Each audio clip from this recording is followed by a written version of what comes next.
Hello viewers, আসসালামু আলাইকুম। YouTube channel পলাশ blogs বিডিতে আপনাদের স্বাগতম।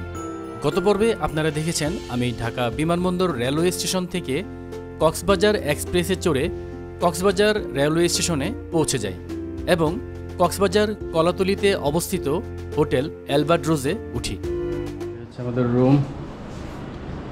তো এখানে দুইটি বেড, হচ্ছে ওয়াশরুম, হাই কমোড। অর্থাৎ এখানে হচ্ছে আমার এক ভাই এই হোটেলের ম্যানেজার, তো এই জন্য এই হোটেলটিতে থাকা হয়, নিজের বাড়ির মতো থাকা যায় আর কি। বিকেল 4টায় কলাতলি থেকে সুগন্ধা বিচের উদ্দেশ্যে অটোরিকশা যোগে যাত্রা শুরু করি। আমার হোটেল থেকে সুগন্ধা বিচ পর্যন্ত অটোরিকশা ভাড়া মাত্র 30 টাকা। শীতের বিকেলের মিষ্টি রোদ ভালোই লাগছিল, আর এই সময়টা যেমনটা পর্যটক আশা করেছিলাম তার চাইতেও পর্যটকের সংখ্যা তুলনামূলক কম ছিল। সুগন্ধা বিচের দুই পার্শ্বে সি বিচ মার্কেটে দোকানিরা বিভিন্ন ধরনের সামুদ্রিক ঝিনুক শামুকের পণ্যসহ অন্যান্য পণ্যের পসরা সাজিয়েছেন।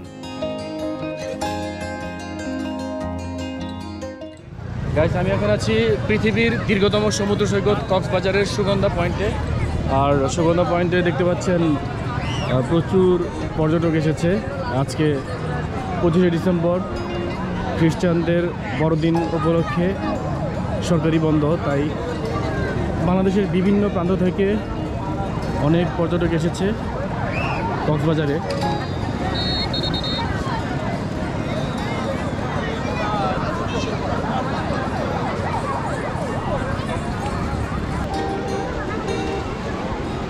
সূর্য অস্ত যাচ্ছে সমুদ্রে, আর এই দৃশ্যটি খুবই সুন্দর একটি দৃশ্য।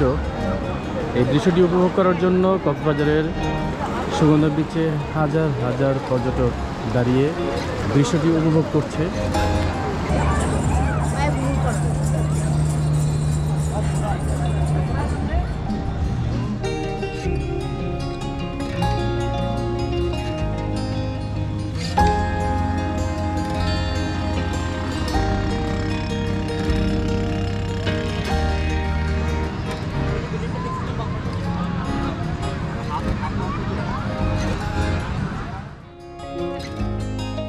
সুগন্ধা বিচ থেকে হোটেলে ফেরার পথে সাইমন বিচের পাশেই অবস্থিত সেন্ট ক্রাব রেস্টুরেন্ট থেকে ফ্রাইড রাইস এবং চিকেন দিয়ে ডিনার শেষ করি।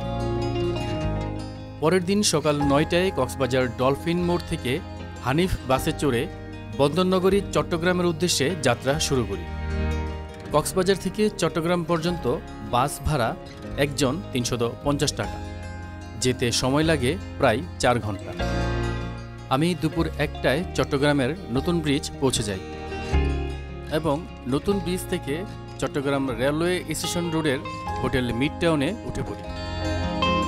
গাইস, আমি এখন চলে এসেছি চট্টগ্রামে, আর রেল লাইনের খুব পাশে, যেহেতু আমাদের রাতে ট্রেন 11টা 30-এ, এই জন্য আমি রেল লাইনের কাছেই আমি একটি হোটেল নিয়েছি জাস্ট আমাদের কাপড় চোপড় রাখার জন্য। তো এই হোটেলটির ভাড়া হচ্ছে 900 টাকা। 1000 টাকা চেয়েছিল। এখানে 2টি বেড আছে, সিঙ্গেল, একটি মিরর, ওয়াশরুম। এই হচ্ছে ওয়াশরুম, এখানে একটি টিভি আছে, আর হচ্ছে কাপড় রাখার জন্য একটি হ্যাঙ্গার, এই আর কি।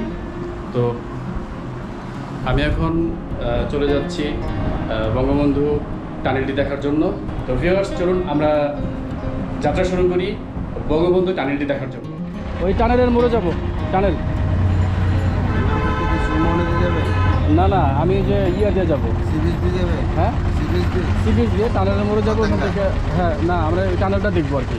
ওখান থেকে হায়েস্ট দিয়ে ভিতরে টানেলটা ঘুরে দেখা, ওইখানে যাবো আর কি, যেখান থেকে হায়েস্টগুলো মানে ছাড়ে। কত? আমি কিন্তু ট্রাভেল ভিডিও করি, এই যে মানুষ দেখতেছে।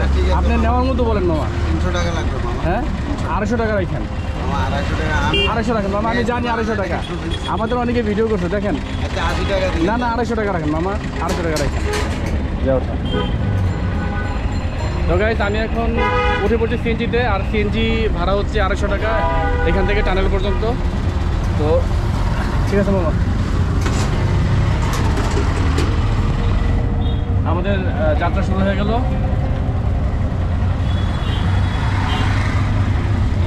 তো গাইস, আমরা চট্টগ্রামের কদমতলী পুরাতন স্টেশন থেকে যাত্রা শুরু করছি টানেলটি দেখার জন্য। চট্টগ্রাম নগরী একটি ব্যস্ততম নগরী, দেখতে পাচ্ছেন ঢাকার পরই এই চট্টগ্রামের অবস্থান।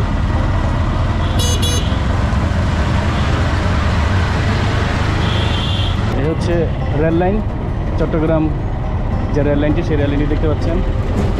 আমরা রেল লাইনটি পার হয়ে যাচ্ছি সামনের দিকে। আর এখানে হচ্ছে চট্টগ্রাম টার্মিনাল।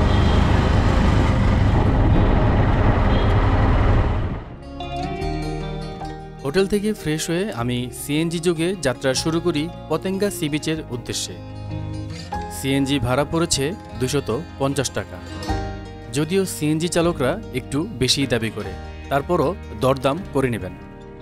রাজধানী ঢাকার পরেই বন্দরনগরী চট্টগ্রামের অবস্থান। চট্টগ্রামের অবস্থান বাংলাদেশের দক্ষিণ পূর্ব উপকূলে। পাহাড়, সমুদ্র, উপত্যকা, বনবনানীর কারণে চট্টগ্রাম প্রাকৃতিক সৌন্দর্যের অন্যতম লীলাভূমি। চট্টগ্রামকে বাংলাদেশের বাণিজ্যিক রাজধানীও বলা চলে। চট্টগ্রাম শহর কর্ণফুলী নদীর মোহনায় অবস্থিত, বাংলাদেশের প্রধান সামুদ্রিক বন্দর শহর।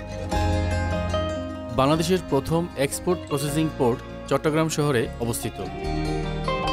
1860 সালে বান্দরবন, রাঙ্গামাটি ও খাগড়াছড়ি এই 3 পার্বত্য এলাকা নিয়ে পার্বত্য চট্টগ্রাম জেলা গঠন করা হয়।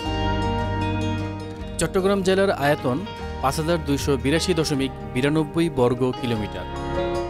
ঢাকা থেকে চট্টগ্রামের দূরত্ব সড়কপথে 248 এবং রেলপথে 346 কিলোমিটার।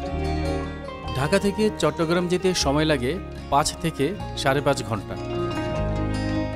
দেখতে দেখতে আমি চলে এলাম পতেঙ্গা সি বিচ রোডে।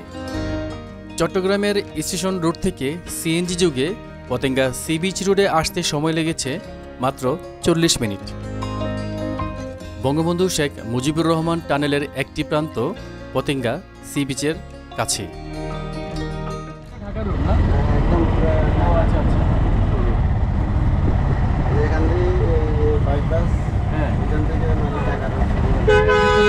গাড়ি দেখতে পাচ্ছেন, এই হচ্ছে ডান পাশে যে রাস্তাটি দেখতে পাচ্ছেন, এটি হচ্ছে ঢাকা রোডের সাথে সংযোগ।